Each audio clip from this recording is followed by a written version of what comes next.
So today we're going to be doing a meal that's really good for recovery. This is what we call our cake batter smoothie because to me it tastes a lot like cake batter. It's going to have a very, very high amount of protein in it, lots of vitamin C, and it really tastes super delicious.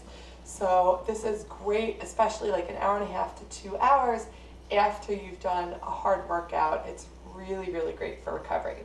So what we're going to start out with is about 1/3 cup of melon.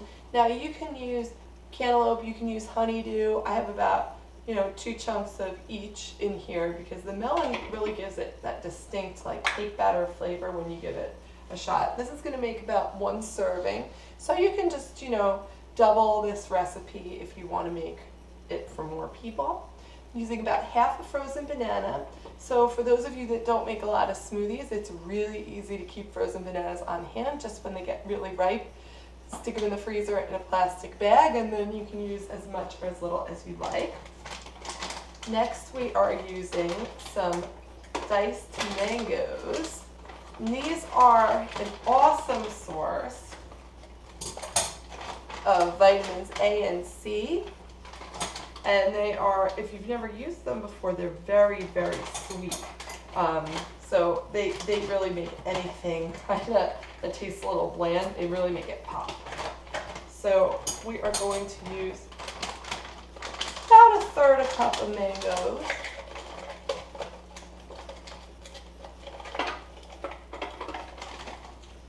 Now,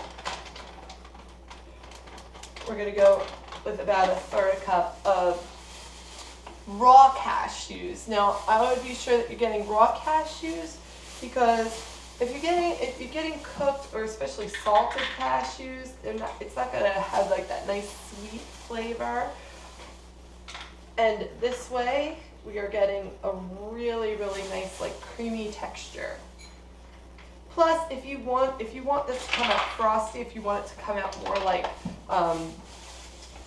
an ice cream or a sorbet kind of texture, you could just freeze all the fruit. You can even freeze the melons. It makes everything like come out really, really nicely. Now, for protein, we are throwing in 1 packet of Vegas Sport vanilla. This is the recovery protein, which has about 26 grams for 1 packet. And this stuff is really delicious. It comes out so good. You would never even know it's good for you. So then we are putting in 1 tablespoon of coconut flakes. Organic, of course. You can try to make everything organic. Research has shown that organic fruits and vegetables do have a higher nutrient content than non-organic.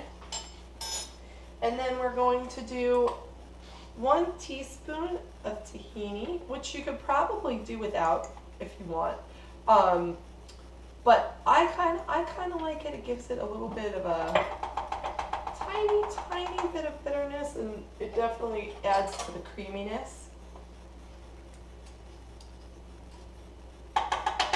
Now, if you're sort of a superfood connoisseur, some other small additions you could potentially make. You can add a little bit of lucuma powder or camu. Lucuma, super high in potassium, which is an electrolyte, as you probably already know, but that's really, really good for intense workouts. And camu is one of the best sources of vitamin C really on the planet. So now, if you're going to eat this more like an ice cream, you're going to want less liquid. If you're going to drink it like a smoothie, you're going to want a little bit more. We're going to add about 1 cup of vanilla almond milk. But like I said, go more or less based on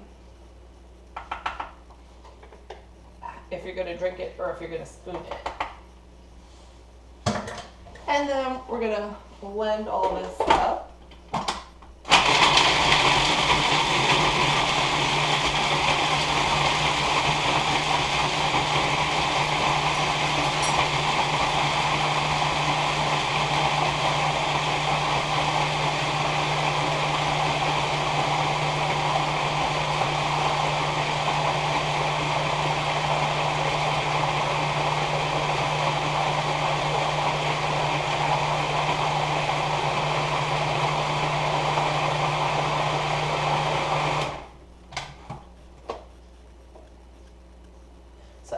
see adding a cup of vanilla almond milk made it a little bit more liquidy, so it's good for drinking purposes. A little less would be perfect if you want it more like an ice cream.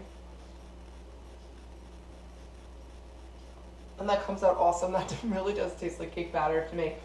But if you wanted it a little bit sweeter, which I can't really imagine wanting it sweeter than this, you can also add a date or two. And like I said, if you want a little bit more potassium in there, a little bit of lucuma powder is good too and would also help to thicken it up. You know, maybe a tablespoon or two. I hope you enjoyed this recipe today. This is going to be one of your favorites, I think, overall. And we'll see you next time.